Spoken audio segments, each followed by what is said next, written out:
दोस्तों नमस्कार।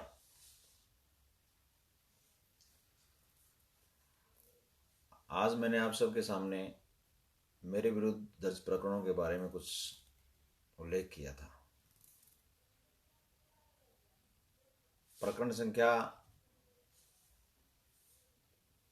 164/19 और 493/18 थाना न्यायपुरा के संबंध में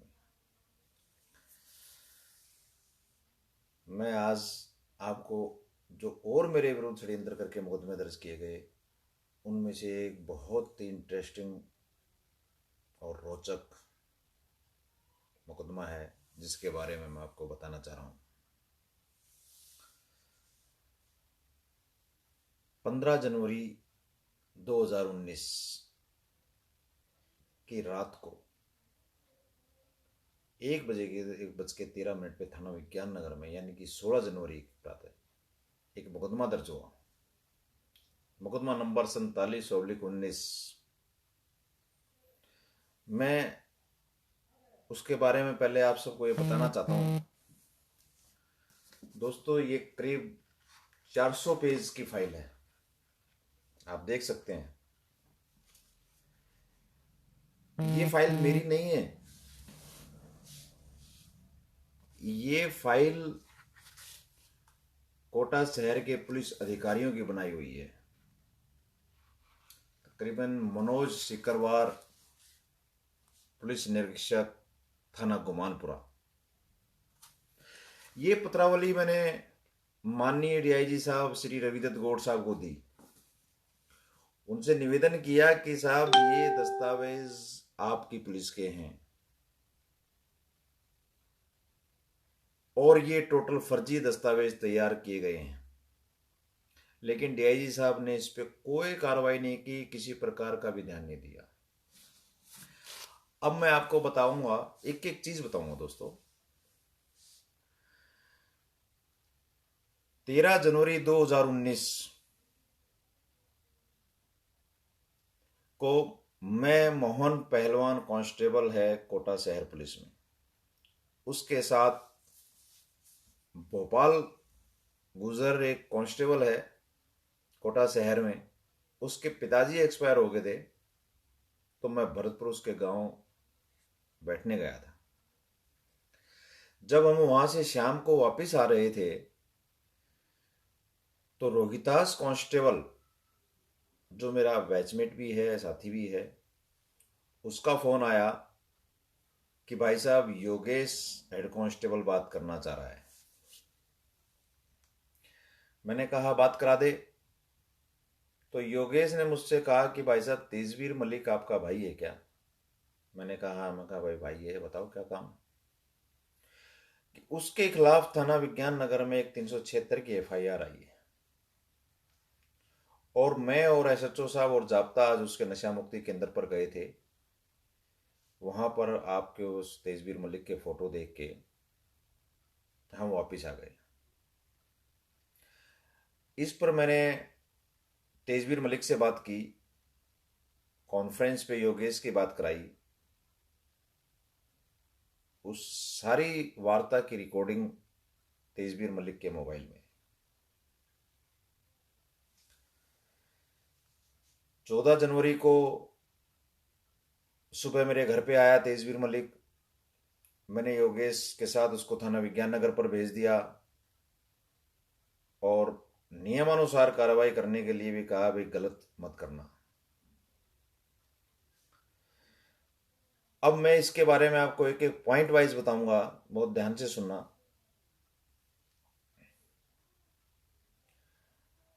15 जनवरी को शाम को 6 बजे के करीब मैं तेजवीर मलिक के साथ एसपी ऑफिस में था। तेजवीर मलिक ने कहा कि भाई साहब मैं क्या करूं, एसपी साहब के पेश हो जाता हूं। मैं कहा भाई एसपी साहब को तू हर बात सच बोलना, एक एक बात बताना, झूठ मत बोलना। मैंने खुद ने उसको एसपी साहब के पास पेश किया। 6:15 6:30 के आसपास तेजवीर मलिक कोटा एसपी दीपक भार्गव के चैम्बर में घुसता है और कोटा एसपी दीपक भार्गव अपने गनमैन वीरेंद्र कांस्टेबल को बुलाकर कार्यालय के पिछले दरवाजे से अपने निवास पे भेज देता है तेजवीर मलिक को। सबसे पहले तो मैं ये पूछना चाहूंगा, कोई भी फरियादी कार्यालय में जब अपनी फरियाद लेकर आता है तो पीछे के दरवाजे से उसको गनमैन के साथ बंगले पे किस किस को भेजा आज तक एसपी दीपक भार्गव ने? भेजने का औचित्य क्या था? और थोड़ी देर बाद स्वयं भी बंगले पे चले गए। राजेश मेश्राम को भी बंगले पे बुला लिया, नीरज गुप्ता को भी एसएचओ विज्ञान नगर को बंगले पे बुला लिया। जनवरी का महीना, ठंड भी बहुत होती है। शाम को 6:30 से रात के 1 बजे तक एसपी ने उसको अपने बंगले पे रखा और उससे कहा कि अगर तुझे 376 से बचना है तो रविंदर मलिक के खिलाफ एप्लीकेशन दे। तेजवीर मलिक ने कहा कि जैसे कहोगे मैं बोलते जाओ और मैं लिखता रहूंगा, क्योंकि उसको बचना था। और उसने एक एफआईआर मेरे खिलाफ दे दी। एफआईआर पुलिस अधीक्षक के नाम लिखी गई, पुलिस अधीक्षक कोटा शहर। लेकिन एसपी दीपक भार्गव को इतनी जल्दी थी कि रात को ही मुकदमा दर्ज कराना बहुत जरूरी था। और वही एप्लीकेशन एसएचओ नीरज गुप्ता थानाधिकारी थाना विज्ञान नगर को देके और रात को 1 बजे ही बंगले से तेजवीर मलिक को साथ रवाना कर दिया। 1:13 पे एफआईआर दर्ज होती है। अब एफआईआर दर्ज होगी तो देखा यार एफआईआर पे तो पुलिस अधीक्षक लिखा हुआ है। अब एसएचओ नीरज गुप्ता ने अधीक्षक काट के काले पेन से ही निरीक्षक कर दिया उसको। एसपी दीपक भार्गव ने उसकी प्रार्थना पत्र पर, उस एफआईआर पर, उस परिवाद पर कोई मार्क नहीं किया। एसएचओ को कोई दिशा निर्देश नहीं दिए। बस दस्ती कहा कि तुरंत ले जा, कहीं ऐसा ना हो ये फरियादी गायब हो जाए और रविंद्र मलिक के खिलाफ मुकदमा दर्ज ना हो।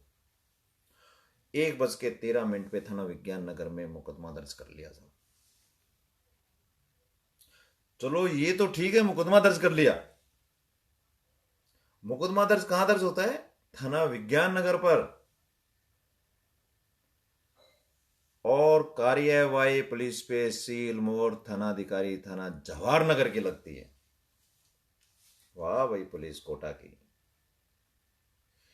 क्योंकि नीरज गुप्ता अपने होशो हवास खो बैठा था। उसको कुछ समझ में नहीं आ रहा था कि मैं क्या करूं क्या नहीं करूं, क्योंकि उसने गलत किया था। 10 जनवरी को एक पीड़िता ने थाना विज्ञान नगर में नीरज गुप्ता को एक एफआईआर दी थी तेजवीर मलिक के खिलाफ 376 की। लेकिन नीरज गुप्ता ने वो दर्ज नहीं की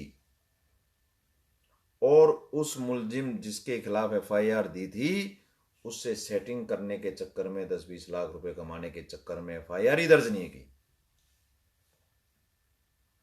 और उसके नशा मुक्ति केंद्र पर जाना। साबिर हुसैन एक कांस्टेबल था दादावाड़ी में,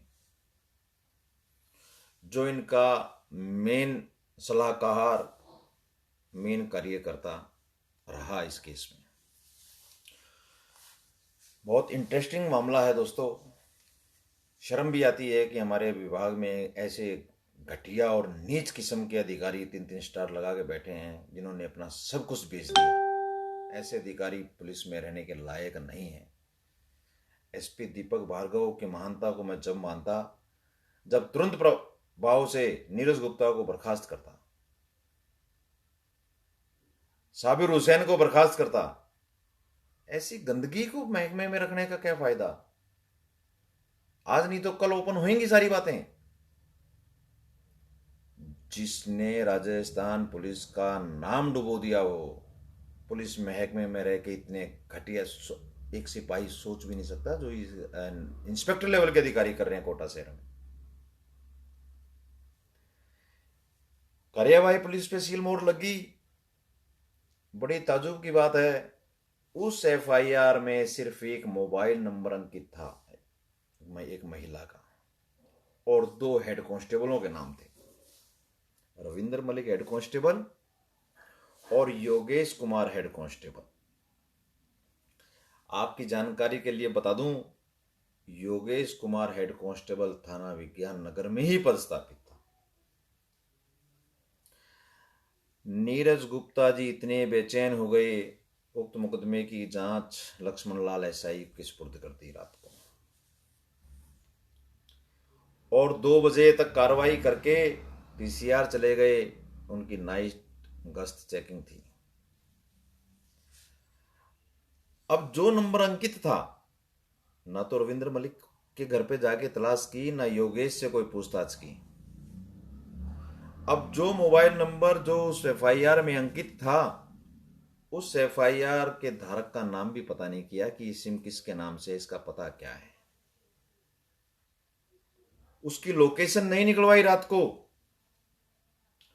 और रात को 3 बजे शिवपुरा कॉलोनी थाना दादाबाड़ी क्षेत्र में उस नंबर को जो प्रयोग कर रही थी महिला, उसके कमरे पे जाके उस महिला को उठा लाई। क्या आप बता सकते हैं नीरज गुप्ता जी ऐसी कौन सी जादू की छड़ी थी उनके पास कि बगैर लोकेशन निकलवाए, बगैर एड्रेस निकलवाए वो सीधे उसके मकान पे पहुंच गए? क्या ताल्लुक था उस लड़की से, क्या संपर्क था? कैसे पता था नीरज गुप्ता को कि वो लड़की यहां शिवपुरा कॉलोनी में रहती है? ये एक बहुत अहम जांच का विषय है। अगर पुलिस चाहती तो इस पे जांच करती, ले आई, कोई बात नहीं। अब लक्ष्मण लाल एसआई इसमें जांच करते हैं। 2 महिलाओं को ले आए। बड़ी गहरानगी की बात यह है कि जिस एफआईआर में फरियादी के 161 के बयान में सुधीर श्रीवास्तव नाम के व्यक्ति का नाम ही नहीं है, उसको भी सबसे पहले मनोज सिकरवार ने गिरफ्तार कर लिया। क्या मनोज सिकरवार बता सकते हैं कि उसकी गिरफ्तारी किस उससे डाली, किसकी पूछताछ से डाली? जो महिलाओं की पूछताछ रिपोर्ट बनाई गई वो पुलिस के निरीक्षकों द्वारा मनोज सिकरवार फाड़ दी गई, और अपनी तरफ से पूछताछ रिपोर्ट टाइप करके लक्ष्मण लाल एसआई थाना विज्ञान नगर से फर्जी हस्ताक्षर करवा लिए गए उन महिलाओं के। इसका साक्ष्य भी मैं पेश कर सकता हूं, लेकिन वो अदालत में करूंगा। मैंने डीआईजी साहब को सब कुछ बताया, लेकिन कोई जांच नहीं की। दोस्तों, एसपी दीपक भार्गव ने उक्त मुकदमे की जांच अग्रिम अनुसंधान थानाधिकारी थाना जवाहर नगर के सुपुर्द कर दिया। 19 जनवरी 2019 को मुकदमा नंबर 47/19 की पत्रावली रामेत कांस्टेबल 970 1:20 पे थाने के रोजनामचे के में रवानगी करा के उक्त पत्रावली को थाना जवाहर नगर पर देने के लिए रवाना होता है, और 1:32 पर थाना जवाहर नगर पे पत्रावली को सुपुर्द कर देता है। उस समय पे एसएचओ मनोज सिकरवार थाने पे मौजूद नहीं है। थानाधिकारी थाना मनोज सिकरवार 11:20 पे ही थाना जवाहर नगर के रोजनामचे के मुताबिक मैं जाब्ते के गुंडा बदमाश की चेकिंग हेतु थाना इलाका में गए हुए थे। बड़ी मजेदार बात है दोस्तों। एसएचओ मनोज सिकरवार 3:30 पर वापिस आते हैं थाने पर, और 3:37 पर उक्त मुकदमा नंबर 47/19 थाना विज्ञान नगर में अनुसंधान हेतु रवाना हो जाते हैं। उस 7 मिनट के अंदर मनोज सिकरवार ने क्या क्या कार्रवाई की? एसपी ऑफिस के साइबर सेल में पदस्थापित प्रताप सिंह हेड कांस्टेबल को एसपी ऑफिस से जवाहरनगर थाने पे बुलाया और पूर्व में जांच अधिकारी द्वारा 6 मोबाइल नंबरों की ली गई कॉल डिटेलों का निरीक्षण किया। वह नए 6 मोबाइल कॉल डिटेलों की कंपनी से कॉल डिटेल मंगाई गई और उन 6 मोबाइलों की कॉल डिटेल का भी अवलोकन किया गया। मात्र 7 मिनट में दोस्तों, मात्र 7 मिनट में 7 मिनट में एसपी ऑफिस से प्रताप सिंह हेड कांस्टेबल थाना जवाहरनगर पर भी पहुंच गया, 6 मोबाइल कॉल डिटेलों का मिलान भी कर लिया और कंपनी से 6 नए मोबाइल कॉलों की कॉल डिटेल भी मंगा ली। ये मैं नहीं कह रहा, मनोज सिकरवार की केस डायरी कह रही है, मेरे पास मौजूद है, हर कागज मौजूद है।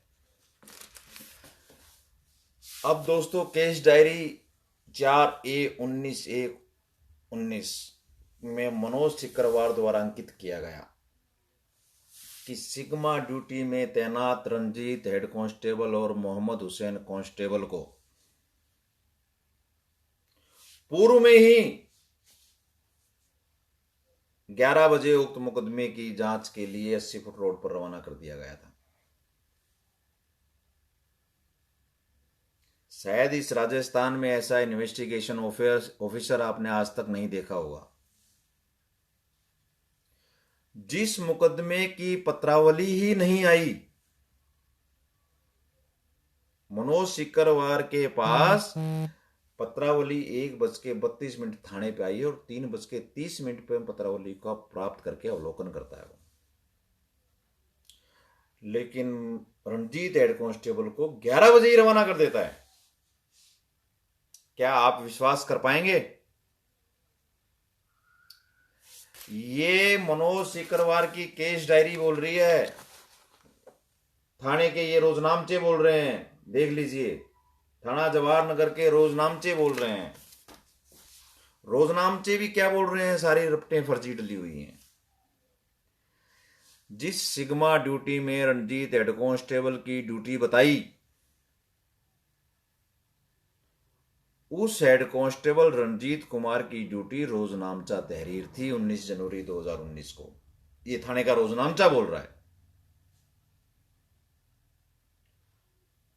3:30 पे एसएचओ की वापसी होती है और 3:31 पे सिग्मा ड्यूटी में मोहम्मद हुसैन कांस्टेबल को सुबह 10:20 पे लालचंद कांस्टेबल के साथ रवाना कर रखा था, उसको वापिस थाने पे बुलाया गया तो उसकी वापसी आमद होती है थाने पे 3:31 पे और 3:33 पे रणजीत हेड कांस्टेबल की रपट डलती है कि रोजनामचा तहरीर सुरेंद्र कांस्टेबल के सुपुर्द की गई।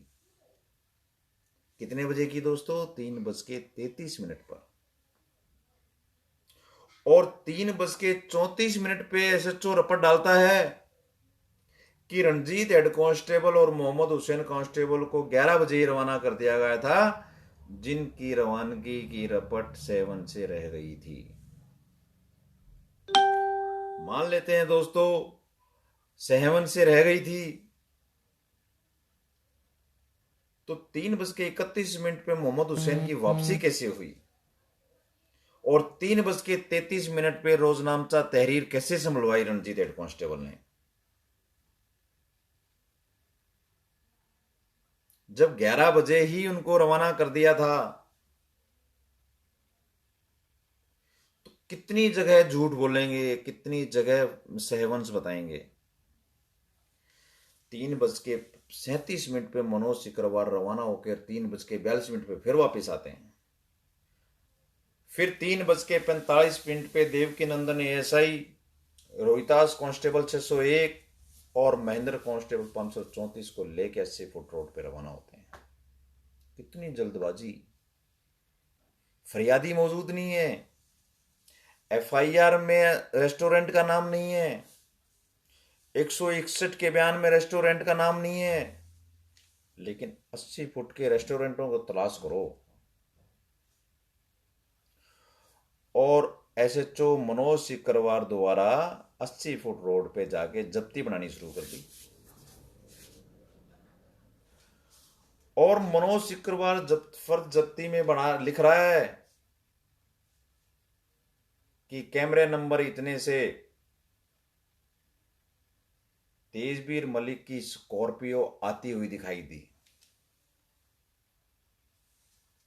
अब कोई इनसे ये पूछे उस रोड पर 1000 गाड़ियां गुजरी तो क्या इनको तेजवीर मलिक की गाड़ी का पता था क्या कि तेजवीर मलिक की है? और उसमें कहते हैं ड्राइवर सीट से तेजवीर मलिक उतरता हुआ दिखाई दिया,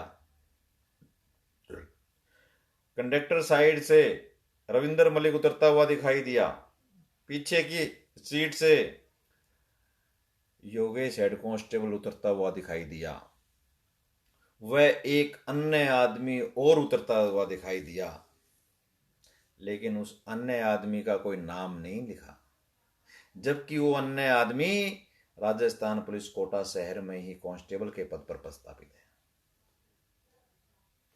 जिसको पूरा जाब्ता मनोज सिकरवार बखूबी जानते हैं। क्यों नहीं लिखा उसका नाम?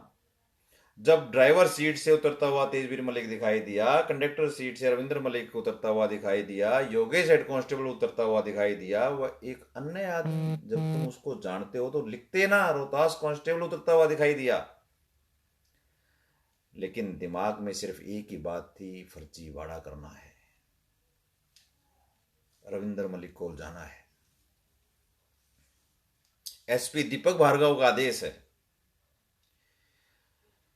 3:45 पे रवाना हुए और 4:15 से लेके और 6:45 तक रोहतास कांस्टेबल 601 और महेंद्र कांस्टेबल 534 को गवाह बना के इनके सामने जब्तियां की गई।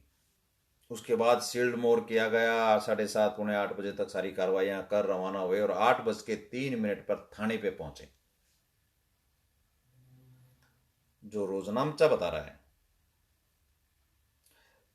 ताज्जुब की बात यह है कि रोहतास कांस्टेबल 601 जो 80 फुट रोड पे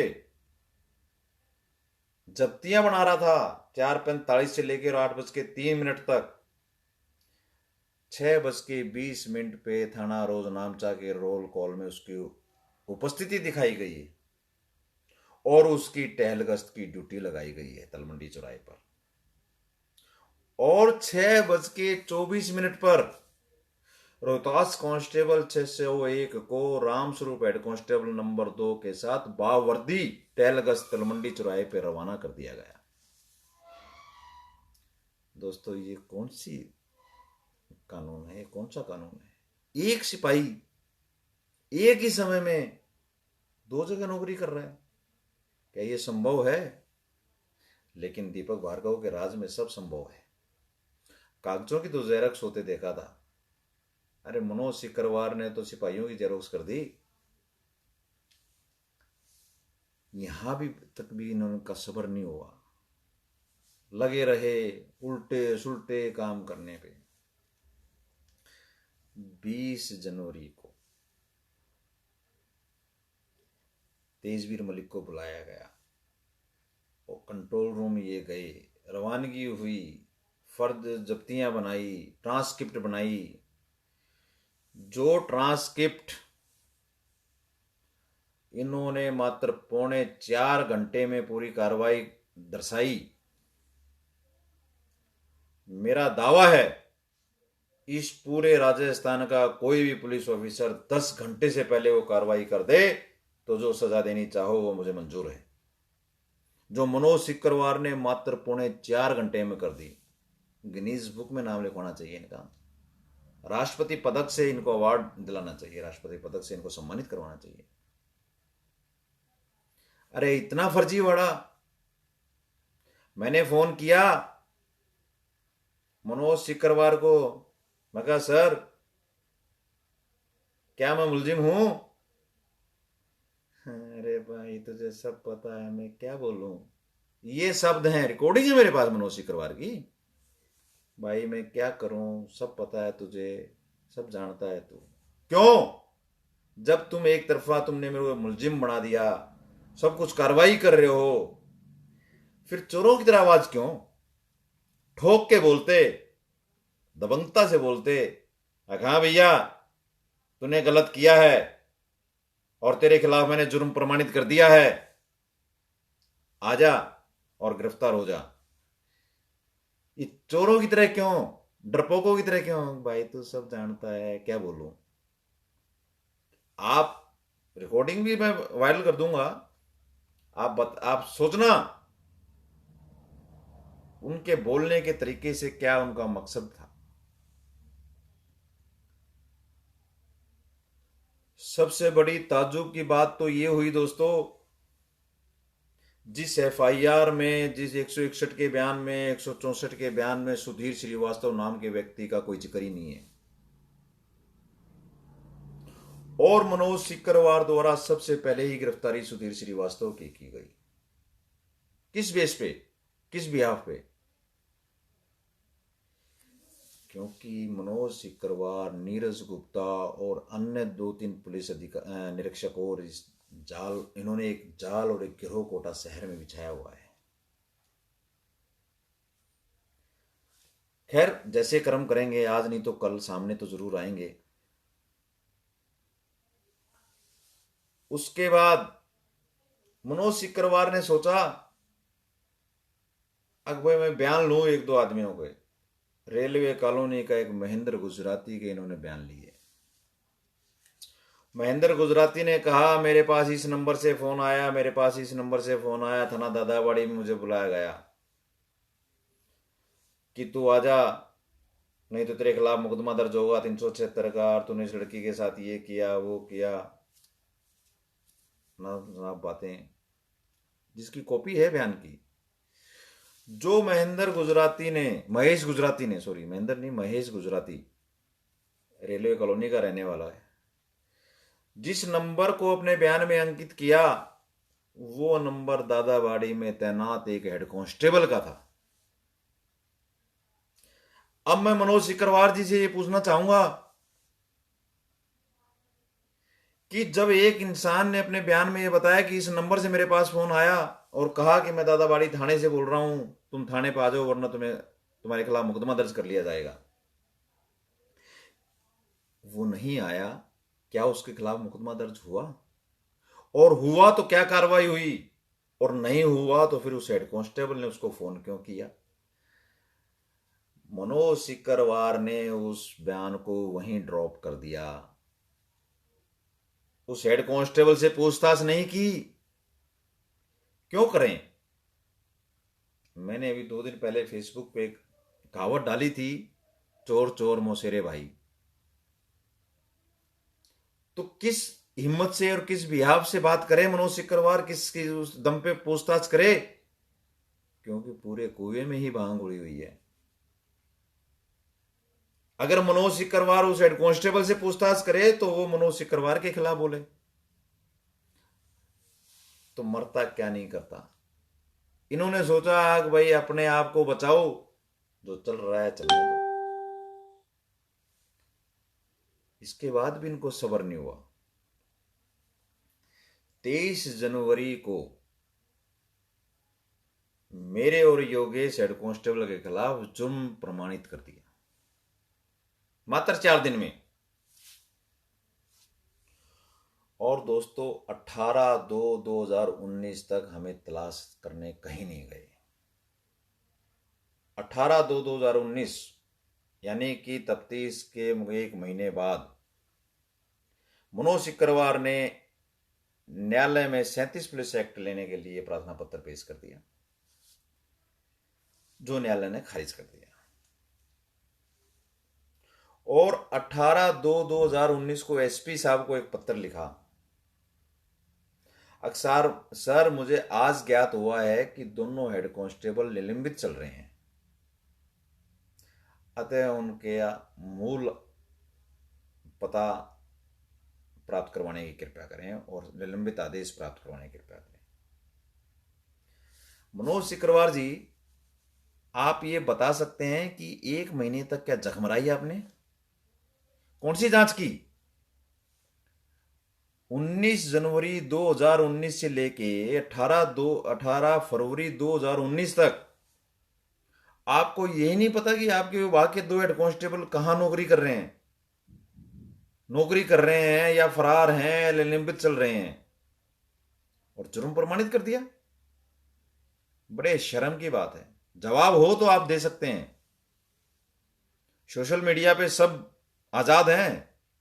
मैं पूछना चाह रहा हूं मनोज सिकरवार जी से, अगर आपके पास जवाब है तो जवाब जरूर देना। बाकी मुझे उम्मीद है कि आपके पास जवाब नहीं और ना ही आप में हिम्मत है जवाब देने की। कायर इंसान कभी भी जवाब नहीं दे सकता। आप लोग कायर हो, कायर। पद का दुरुपयोग किया आप लोगों ने, अन्याय किया है आप लोगों ने, जिसका खामियाजा आपको जरूर भुगतना पड़ेगा। ऊपर की वाले की लाठी में बहुत ताकत है। दोस्तों छोड़ो, और ये तो जो किया इन्होंने फर्जीवाड़ा तो कर दिया, लेकिन मनोज सिकरवार इतना पागल हो चुका था कि उसको कुछ भी होश नहीं था। बस उसको तो ये है आंख बंद करके कि रविंद्र मलिक को मुलजिम बना दो। इस हिंदुस्तान के कैलेंडर में आज तक किसी ने 31 फरवरी की तारीख नहीं देखी होगी।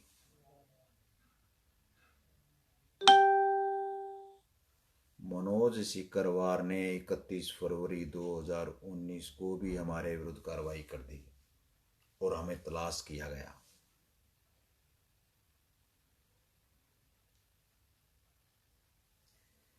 क्या आप में से किसी ने 31 फरवरी देखी है आज तक? फिर 1 मार्च को भी इन्होंने 31 फरवरी का हवाला दिया, फिर 2 मार्च को भी फरवरी का हवाला दिया।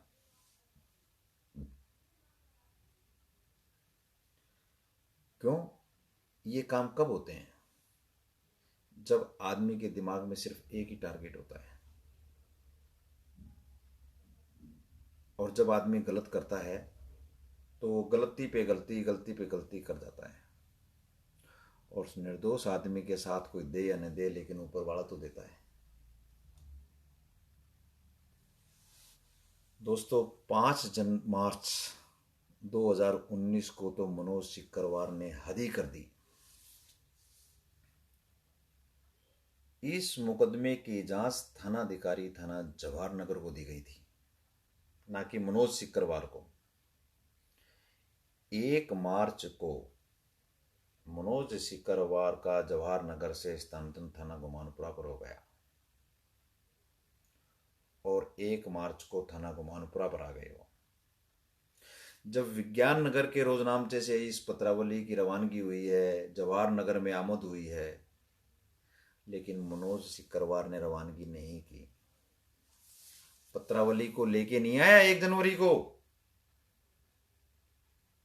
पत्रावली तो 5 जनवरी को आई, 5 मार्च को आई। 1 मार्च को नहीं, 5 मार्च को आई। उसका मैं बता देता हूं। केस डायरी नंबर 20 दिनांक 5/3/2019 के फिक्रा नंबर 2 में मनोज सिकरवार ने अंकित किया 8:03 पर मैं जाब्ते के थाना इलाका में गश्त करने हेतु रवाना हुए। दोस्तों फिक्रा नंबर 3 में 10:12 पर अंकित करते हैं मनोज सिकरवार कि मैं इलाका में गश्त करता हुआ थाना जवाहर नगर पहुंचा। अब मनोज सिकरवार जी आप ये बताइए, आप एसएचओ तो गुमानपुरा के थे, तो थाना जवाहर नगर पर क्या करने पहुंचे? आपका तो एरिया नहीं है गश्त करने का वो। ना ही आपने रोजनामचे में रपट डाली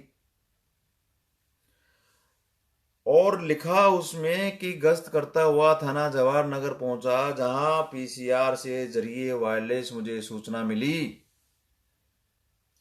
कि मुकदमा नंबर 47/19 थाना विज्ञान नगर में वांछित मुलजिम रियाज उर्फ मच्छी को थाना कैथनी पोल में डिटेन कर रखा है,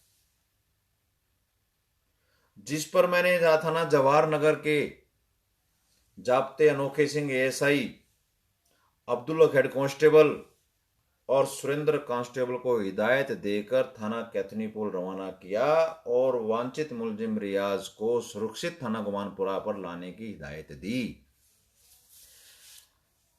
अब मनोज सिकरवार जी, आप ये बताएं, जब आपके साथ आपके थाने का जाब्ता था, आप अगर अनुसंधान अधिकारी थे, मुकदमा थाना विज्ञान नगर का था, आप जवाहर नगर से कैथनीपोल होते हुए मुलजिम को लेकर क्यों नहीं आए? थाना जवाहर नगर के जाब्ते को भेजने का क्या औचित्य था? अब थाना जवाहर नगर का रोजनामचा तो कुछ और ही बोल रहा है दोस्तों। जिस सूचना को मनोज सिकरवार बता रहा है कि 10:12 पर पता लगा और उसके बाद मैंने जवाहर नगर से जाब्ते को रवाना किया और थाना गुमानपुरा में 10:55 पे उनकी आमद हुई वापसी में, उस जाब्ते की रवानगी 7:49 पे थाना जवाहर नगर से कैथनीपोल के लिए वांछित मुलजिम रियाज उर्फ मच्छी को लेने के लिए पहले ही हो चुकी। ये कैसे संभव हो सकता है कि मनोज सिकरवार को 10:12 पे सूचना मिली और फिर वो जाब्ते को भेज रहा है? आजकल रोजनामचे भी टाइम पे चलते हैं, ऑनलाइन हैं।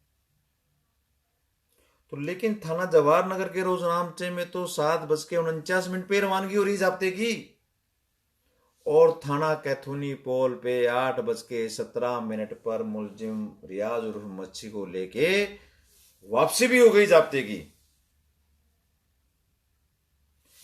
तो अब मैं मनोज सिकरवार जी से पूछना चाहूंगा कि जिस मुलजिम को लेके 8:17 पे थाना कैथनीपोल से आ गए वो, और आप ये कह रहे हो 10:12 पे पता लगा है और फिर रवाना किया है। अब 10:55 पे जो जवाहर नगर का जाब्ता उसको रियाज उर्फ मच्छी को लेकर आया, अब वो जाब्ता ये बताए 8:17 से लेके और 10:55 तक मुलजिम रियाज मच्छी को कहां रखा उन्होंने, जबकि कैथनीपोल थाने से गुमानपुरा में 15 मिनट का रास्ता है। इनके पास किसी के पास भी जवाब नहीं है, सब फर्जीवाड़े किए, टोटल फर्जीवाड़े किए। मनोज सिकरवार ने थाना गुमानपुरा के किसी भी दिन की रोजनामचे में मुलजिम तलाश में रवानगी वापसी नहीं है, लेकिन केस डायरियां काट दी। और ताजुब की बात है, 23/5/2019 को इस मुकदमे में चालान पेश कर दिया। मेरे खिलाफ 37 पुलिस एक्ट का वारंट, स्थायी वारंट, 82-83 की कार्रवाई सब जारी कर दी, जो माननीय उच्च न्यायालय जयपुर ने सब निरस्त कर दिए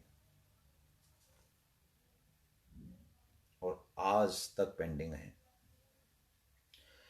लेकिन उक्त पत्रावली, जो मूल पत्रावली थाना जवाहर विज्ञान नगर की है, जब मनोज सिकरवार को तो सिर्फ जांच के लिए दी गई थी, उसमें जांच पूरी कर दी, 5 मुलजिम उसने गिरफ्तार कर लिए, 299 में उसने चालान पेश कर दिया, तो पत्रावली को भेज दे थाने पे, वापिस दे दे। लेकिन उस पत्रावली को लेके तकिए के नीचे सोता है। क्यों, कैसे भेज दे? पूरी पत्रावली में फर्जीवाड़ा कर रखा है, कोई नहीं बचा सकता। अब उस पत्रावली को दुरुस्त करने में लगा हुआ है, फिर मरेगा, गलत करेगा तो फिर मरेगा। एक भी जवाब दे दे मनोज सिकरवार, पुलिस निरीक्षक थानाधिकारी थाना गुमानपुरा, अरे इतना फर्जीवाड़ा, ऐसी क्या हाबड़ तोबड़ थी, क्या जल्दबाजी थी? 31 फरवरी को भी तलाश करने चले गए, सारी केस डायरियां फर्जी काट दी।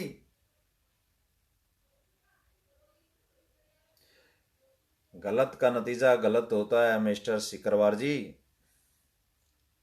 इसका भुगतान आपको करना पड़ेगा। हर सूरत में करना पड़ेगा। देर है अंधेर नहीं है। मैं कह रहा हूं, सभी अधिकारियों से मेरा निवेदन है, अगर मैं गलत हूं, एक बीच में मैं बात भूल गया दोस्तों, मनोज सिकरवार ने ट्रांसक्रिप्ट बनाई सारी रिकॉर्डिंग की 20 जनवरी को, लेकिन वो ट्रांसक्रिप्ट काट काट के बनाई गई। जो शब्द मैं बोल रहा हूं, जो मैं पूछ रहा हूं, उनको तरोड़ मरोड़ के टाइप किया गया। और तितंबा बयान में लिखा गया कि 14 जनवरी को रात को 9 बजे रविंदर मलिक ने तेजवीर मलिक को फोन करके कहा कि सुबह तक 8.5 लाख रुपए का इंतजाम कर लेना, मेरी बेइज्जती मत करा देना।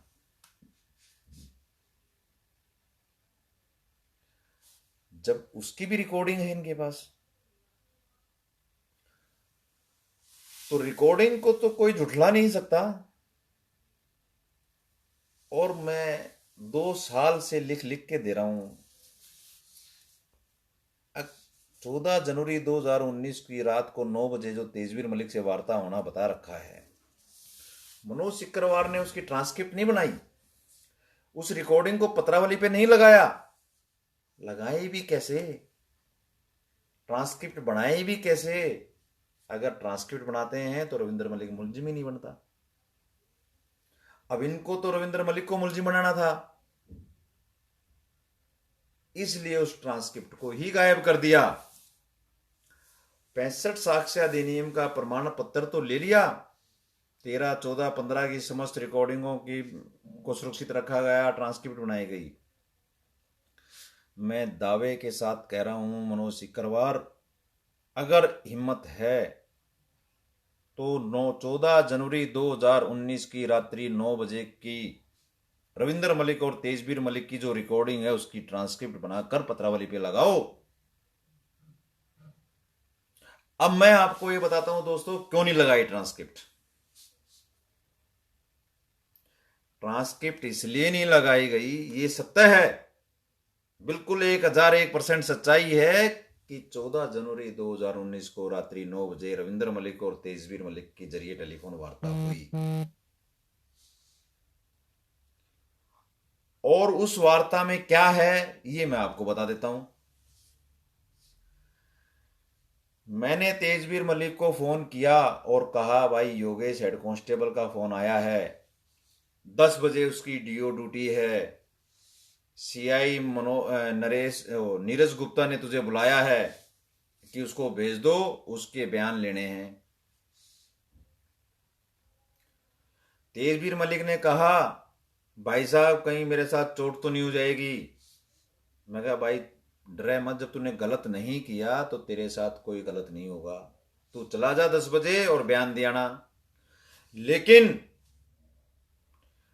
बयानों पे हस्ताक्षर करवाएं तो पढ़ के हस्ताक्षर करना, खाली कागजों पे हस्ताक्षर मत करना। जो बयान दे के आए उनकी एक कॉपी साथ में ले आना, कॉपी नहीं दे तो तेरे मोबाइल में उसकी फोटो खींच लेना। दोस्तों 14 जनवरी 2019 को रात्रि 9 बजे की जो रिकॉर्डिंग बता रहे हैं, उस रिकॉर्डिंग में ये वार्ता है। अब आप मुझे बताओ कि इसमें 8.5 लाख रुपए कहां मांग लिए? और अगर मांगता, रविंदर मलिक अगर पैसे मांगता तो दीपक भार्गव सबसे पहले एसीबी में भेजता तेजवीर मलिक को। एसीबी में नहीं भेजने का क्या कारण था? क्योंकि तेजवीर मलिक ने दीपक भार्गव, राजेश मेश्राम को स्पष्ट शब्दों में यह कहा कि रविंदर मलिक ने कह दिया कि 1 रुपया भी देने की जरूरत नहीं है किसी को, तूने गलत किया होगा तो तुझे सजा मिल जाएगी और नहीं किया होगा तो तुझे कोई सजा नहीं देगा। मैं बड़े कॉन्फिडेंस में था कि पुलिस गलत नहीं करती है, लेकिन मुझे नहीं पता था कि पुलिस तो गलत से भी गलत करती है, कुछ भी कर सकती है।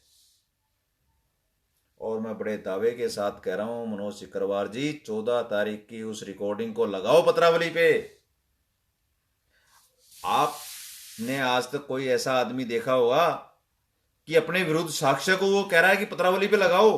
मैं चिल्ला चिल्ला के कह रहा हूं, मैंने 50 परिवाद पेश कर दिए एसपी को, राय जी को, कि साहब इसमें 14 तारीख की ट्रांसक्रिप्ट नहीं लगी हुई, 14 तारीख की रिकॉर्डिंग नहीं लगी हुई, मेहरबानी करके 14 तारीख की रिकॉर्डिंग की ट्रांसक्रिप्ट बनवा के पत्रावली पे लगवाएं। अरे वो तो मेरे खिलाफ है ना, जब मैं पैसे मांग रहा हूं तो मेरे खिलाफ है, फिर भी मैं कह रहा हूं लगाओ उसको। क्यों नहीं लगा रही पुलिस? जब मेरे खिलाफ इतनी कार्रवाई कर रहे हैं तो वो रिकॉर्डिंग क्यों नहीं लगा रही? दे सकती है जवाब। मनोज सिकरवार जवाब दे सकता है, एसपी दीपक भार्गव जवाब दे सकता है। सूचना के अधिकार के तहत मैंने इनको लिख लिख के दे दिया, कॉपी मांग ली, सब कुछ कर लिया। मेरे तो खिलाफ है, मैं कह रहा हूं मेरे खिलाफ एविडेंस, फिर भी लगाओ उसको। बहुत दावे के साथ कह रहा हूं, मैंने गलत किया तो मैं सजा पाऊंगा ना। मैंने अपराध किया है तो उसकी सजा मैं पाऊंगा, लेकिन आज तक नहीं लगा पाए और लगा भी नहीं सकते, किसी कीमत पे भी नहीं लगा सकते। कैसे लगाएंगे? कैसे लगा देंगे? मैं तो उसमें कह रहा हूं पुलिस पे विश्वास नहीं है भाई, खाली कागज पे साइन मत करना। दोस्तों, आज तक उस पत्रावली को 2 साल हो गए, मनोज सिकरवार अपने तकिए के नीचे लेके सोता है। नींद नहीं आती मनोज सिकरवार को, नींद नहीं आती है मनोज सिकरवार को। सभी दस्तावेज मैंने डीआईजी साहब को दिए, लेकिन कोई कार्रवाई नहीं हुई दोस्तों, कोई कार्रवाई नहीं हुई। ये सारी दास्तान मुकदमा नंबर 47/19 थाना विज्ञान नगर की। गूंगे बहरों के बयान ले लिए,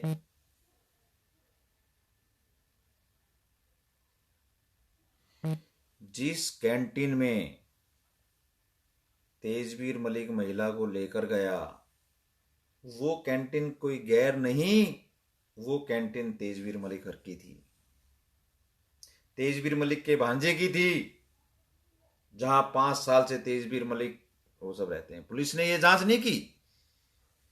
तेजवीर मलिक ने कहा कि लड़की ने मेरे साथ जबरदस्ती की। अरे कोई लड़की किसी के साथ जबरदस्ती करती तो वो अपनी जगह पे ले जाती। सारा कोटा शहर जानता है कि खड़े गणेश जी के पास गणेश उद्यान है और वहां पर साइकिल स्टैंड है। गणेश उद्यान के अंदर गाड़ियां नहीं जाती हैं, लेकिन तेजवीर मलिक की गाड़ी अंदर कैंटीन में गई। क्यों गई? क्योंकि वो मालिक था वहां पे, लास्ट के गेट से लेके गए। अगर तेजवीर मलिक इतना ही साफ था तो स्टैंड पे गाड़ी खड़ी करता ना, वहां पे पुलिस जाब्ता भी होता है। अगर उसके साथ गलत हो रहा था, उसके साथ जबरदस्ती हो रही थी, तो साइकिल स्टैंड पे गाड़ी खड़ी कर देता। किसी भी पुलिस वाले से जाके कहता है भाई साहब मेरे साथ ऐसे ऐसे लड़की जबरदस्ती कर रही है। उसने गेट क्यों खुलवाया, कैंटीन तक गाड़ी क्यों लेके गया? फिर भी मनोज सिकरवार ने वहां जांच नहीं की। जब एपीपी द्वारा आक्षेप ऑब्जेक्शन लगाया गया, जब वहां पूछताछ की 5 महीने बाद। ये हैं अनुसंधान अधिकारी। और उस कैंटीन पे एक हैंडीकैप पैरालिसिस, जो मुंह से बोल नहीं सकता, चल नहीं सकता, उसके बयान लिख लिए।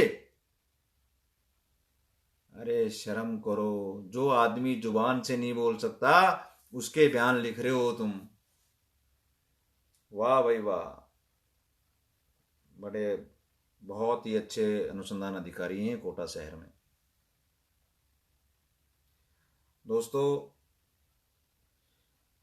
पूरी पत्रावली के फर्जी कागज मेरे पास हैं। वो कागज मेरे नहीं है, वो कागज मनोज सिकरवार के द्वारा बनाए गए हैं।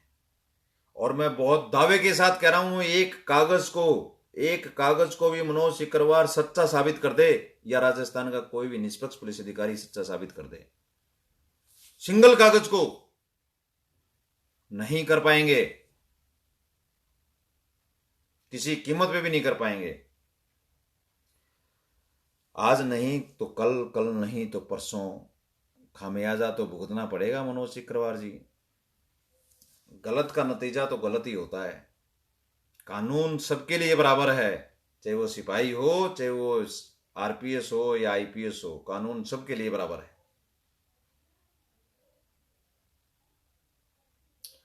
और मेरी तो दुआ यही है, चाहे मैं गलत हूं चाहे कोई और गलत हो, बस सच्चाई सामने आनी चाहिए। मैं हर सजा पाने को तैयार हूं, लेकिन सच को सामने ले आओ, अपने आप दूध का दूध और पानी का पानी हो जाएगा। इसके अलावा और प्रकरण भी हैं जिनका मैं एक एक करके खुलासा करूंगा। बाकी दोस्तों, खासकर मेरे पुलिस के अधिकारी, inspector, sub inspector, ASI, head constable, constable, वो तो समझते हैं, सबको पता है।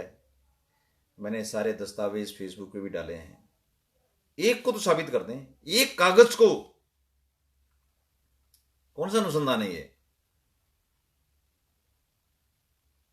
मुझे न्यायपालिका पे पूर्ण विश्वास है, पूर्ण विश्वास है, जरूर न्याय मिलेगा। और मनोज सिकरवार को तो नींद नहीं आती, आत्मा तो रोती है ना। आत्मा को तो पता होता है कि हमने गलत किया है। ये थी 47/19 थाना विज्ञान नगर की कहानी। सारी रवानगियां झूठी, सारी रपटें झूठी, रोज नामचे को भी घर का बना लिया, जबकि आरपीआर में स्पष्ट शब्दों में लिखा हुआ है कि रोज नामचे में गलत प्रविष्टि पे सीधा बर्खास्ती की सजा है। लेकिन सैया कोतवाल तो फिर काय का डर। एसपी दीपक भार्गव घर का, डीआईजी रविदत्त गौड़ घर के, सब मिले हुए हैं षड्यंत्र में। सजा कौन देगा? कौन देगा सजा? सजा न्यायालय देगा, जरूर देगा। और मुझे न्यायालय पे पूर्ण विश्वास है। जय हिंद।